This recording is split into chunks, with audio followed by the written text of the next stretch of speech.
It was a single broken transmission that tore through the static of space, its crackling voice sending chills through Captain Aidan Knox. An experienced deep space explorer, he had crossed the galaxy countless times, but this was different. The transmission was brief, nothing more than a few distorted sentences from the depths of the void. No one survived. But the signal, it keeps repeating. It speaks of the thing that lives in the dark between stars. Knox's fingers hovered over the controls, the words echoing in his mind. The signal was coming from an abandoned research station on the edge of an uncharted galaxy, long thought lost to time and the void of space. A station left in silence for decades. The unknown transmission was too much for him to ignore. He'd seen the emptiness of space before, the isolation, the lifelessness. But this felt different. This was a call for help, or perhaps a warning. The warning echoed louder than the silence that had consumed the station all these years, but it wasn't enough to stop him. As a captain, his curiosity always outweighed his fear. "Set course for the station," he ordered, his voice steady, despite the trepidation curling in his chest. His crew, though uncertain, complied, and the ship's engines hummed as they ventured into the unknown, heading straight for a mystery that promised to unravel everything they knew about the cosmos. They were descending into something far darker than the vast, empty space between stars. They were descending into the unknown, where something waited, something ancient, something hungry. The station loomed before them, a crumbling relic of a forgotten time. Orbiting a black hole, its jagged silhouette stood against the backdrop of endless night, its once pristine hull now tarnished by years of neglect and cosmic wear. The Orpheus came to a halt in the station's orbit, the eerie silence of space pressing against every inch of the crew's nerves. "Station is offline. Life support systems are non-functional," reported Lieutenant Evers, her voice unnervingly calm as she scanned the station's readings. "Any signs of life?" Captain Knox asked, though he knew the answer. His gaze never left the darkened structure. Number nothing. With the flicker of the shuttle's lights, they docked in the decaying station's hangar, the air stale and thick with the scent of long disuse. The doors groaned open, and a strange chill hit their skin, an unnatural cold that seemed to seep through the walls. The crew stepped out, weapons at the ready, but there was nothing. No movement, just the quiet hum of distant equipment and the constant pulse of the black hole's gravitational pull in the distance. The station was abandoned, but the signal, repetitive and haunting, still echoed through the void. It came from somewhere deep within the station's core, hidden beneath layers of decayed infrastructure. As they moved through the corridors, the flickering lights cast long, distorted shadows, and the walls seemed to whisper. "Something's off," whispered Dr. Marlowe, the station's lead scientist, his voice barely audible. Captain Knox felt it too. A presence, something unseen, something wrong. The deeper they ventured, the heavier the air became. It was as if the station itself was watching them, something that had been waiting for them. The crew stumbled upon the last of the research logs buried deep in the station's central data vault. The once organized records now lay in disarray, scribbled notes and half-finished thoughts scattered across the screens. At first, the logs seemed typical, just the routine observations of a deep space research station. But as Captain Knox read through them, the tone began to shift. The anomaly is more than we expected. It exists in a place between dimensions. a place where light cannot reach, where nothing exists but darkness. One entry read. Knox flipped through the pages, feeling a gnawing unease settle in his chest. The tone of the entries grew more erratic with each passing day. Crew members' names faded from the logs, replaced by desperate rants. The walls are alive. It watches us, waits. We hear it in the vents, in the silence. One entry caught his eye, a final, frantic message from the station's lead scientist. It's here. It's in the dark. We can feel it, even in the light. We thought we were safe, but we are wrong. There is no escaping the abyss. There is only the thing that lives between stars. It doesn't just look, it feels, it knows. A cold shiver ran down Knox's spine as he read the words. Something was here, something that had driven the crew mad. But what could it be? What had they encountered? And more importantly, what had they unleashed? The logs ended with incoherent ramblings, words and phrases that didn't make sense. But Knox couldn't shake the gnawing suspicion that whatever had happened to the station, it hadn't left. It was still here. And it was waiting. It started with a whisper. At first, Captain Knox dismissed it as the hum of the station's failing systems, the creak of its ancient metal walls, or perhaps even a trick of the mind. But as time passed, the whispers grew louder, more distinct. They weren't the voices of his crew, nor any audible sound from the station's mechanisms. It was as though something was speaking from the shadows, just out of reach. A wordless murmur that seemed to slither through the air, chilling his very bones. The unease settled deep within Knox, a creeping paranoia he couldn't shake. His crew, once confident and steady, had started to show signs of strain. Lieutenant Evers had stopped sleeping, her eyes wide and unblinking, as if she were constantly waiting for something. Dr. Marlowe muttered to himself under his breath, talking about patterns in the walls, but no one knew what he meant. Then, one of the crew members, Sergeant Elias, simply vanished. A thorough search revealed no trace, no blood, no struggle, not even a clue as to where he had gone. The rest of the crew began to react in strange ways, growing more erratic, their behavior unnervingly out of character. It was as if the station itself was slowly rewriting their minds, molding them into something new, something other. The worst discovery came when they stumbled upon the station's heart. A massive, swirling void, darker than any shadow. It wasn't just a black hole. It was something more profound, more terrifying. It exuded an unnatural pull, a magnetic force that distorted everything around it.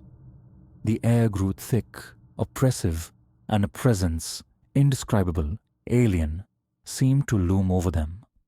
The void felt alive, as though it was watching them, manipulating their reality. The sense of being observed intensified, a gnawing dread that turned every glance, every movement into a fear of what was lurking just out of sight. Driven by a desperate need for answers, Knox and his crew pushed deeper into the bowels of the station. They discovered sealed chambers hidden behind thick, rusted doors that hadn't been opened in decades. The air inside was stifling, thick with dust and the scent of decay. The walls were covered in strange, unfamiliar symbols, ancient, cryptic patterns that seemed to shift when observed from different angles, as if mocking their understanding. The crew found strange devices, mechanical artifacts that defied explanation. Some were inscribed with the same symbols on the walls, while others pulsed with an eerie, subtle energy that seemed to hum just beneath the surface. It wasn't just technology. It was something far older, something far more sinister. Knox couldn't help but wonder if the original research team had stumbled upon something beyond their comprehension. They had been studying dark matter, cosmic anomalies, and energy sources that bent the fabric of space. But it seemed they had unearthed far more than just scientific phenomena. Then, they found the artifacts, small alien objects, spheres that thrummed with an unsettling energy. They seemed to resonate with the void, as if they were attuned to the cosmic darkness at the station's heart.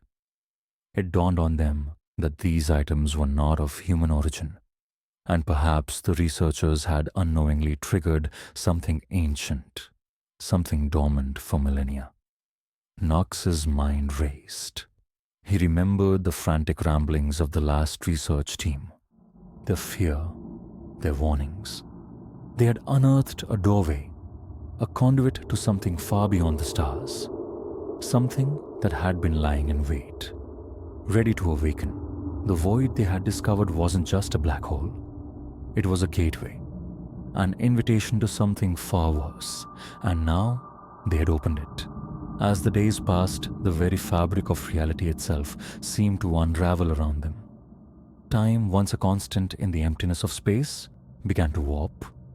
Hours stretched into minutes. Minutes expanded into days. Knox would look at the station's clock, and it would show hours that had never passed, or none at all. It was as if time itself was fraying, the threads of reality pulled apart by the dark energy radiating from the void. Knox began to see things.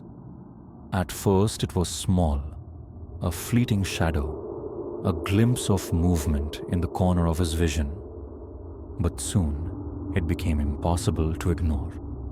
Figures appeared from nowhere, ghostly images of the missing crew staring blankly at him, with hollow eyes.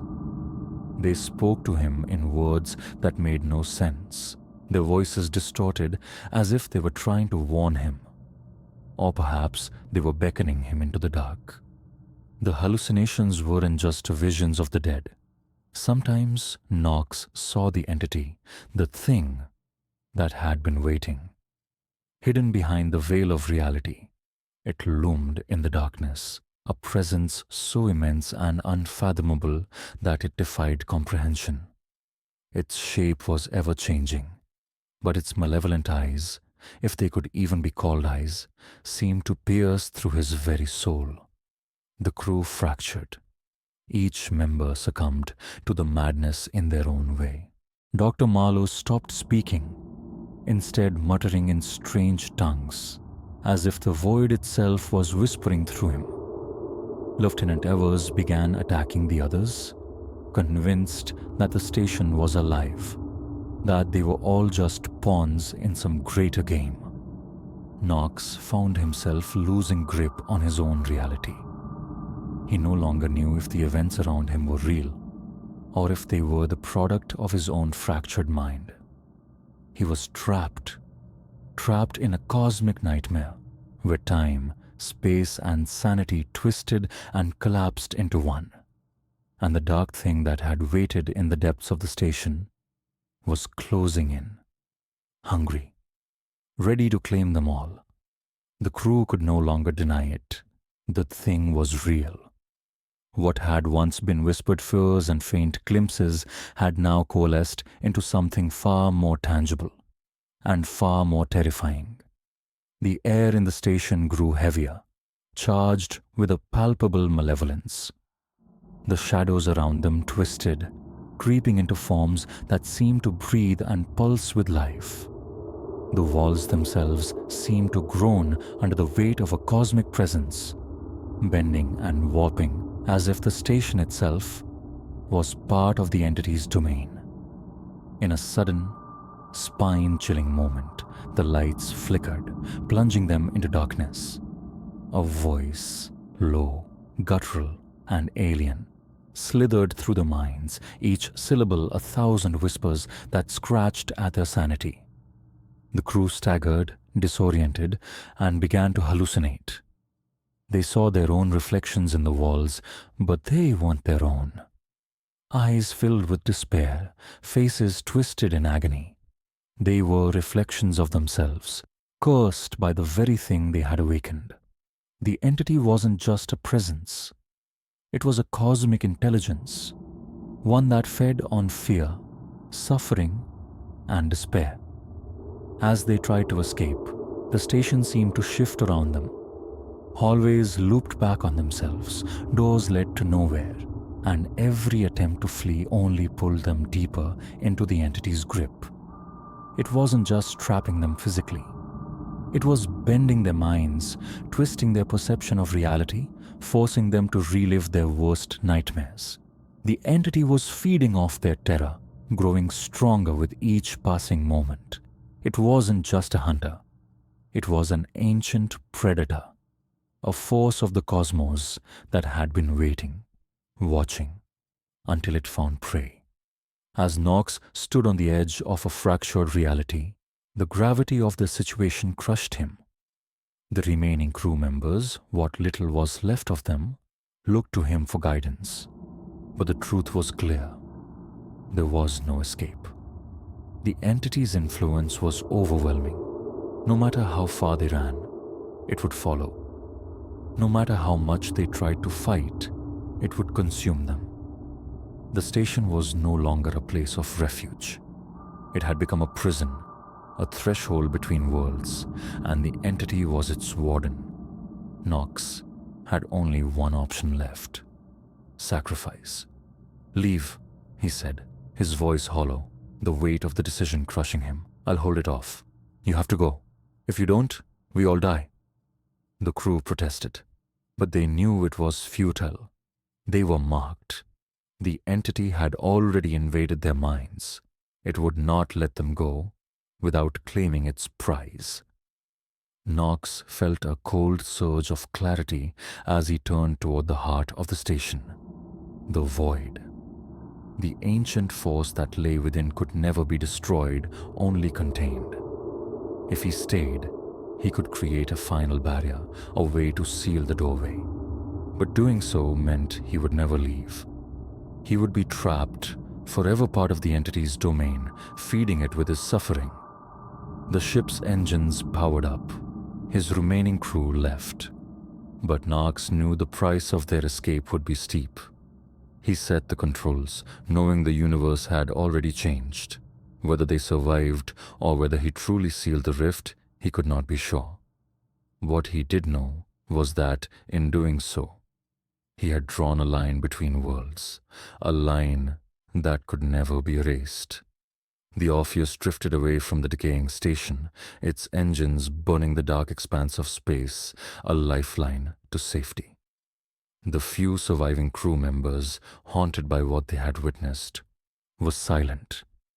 The station was now a tomb, its secrets buried beneath the crushing weight of time and the void. Yet, none of them could forget the terror that had unfolded within its walls. Captain Knox was gone, and with him, the knowledge of what had truly been awakened.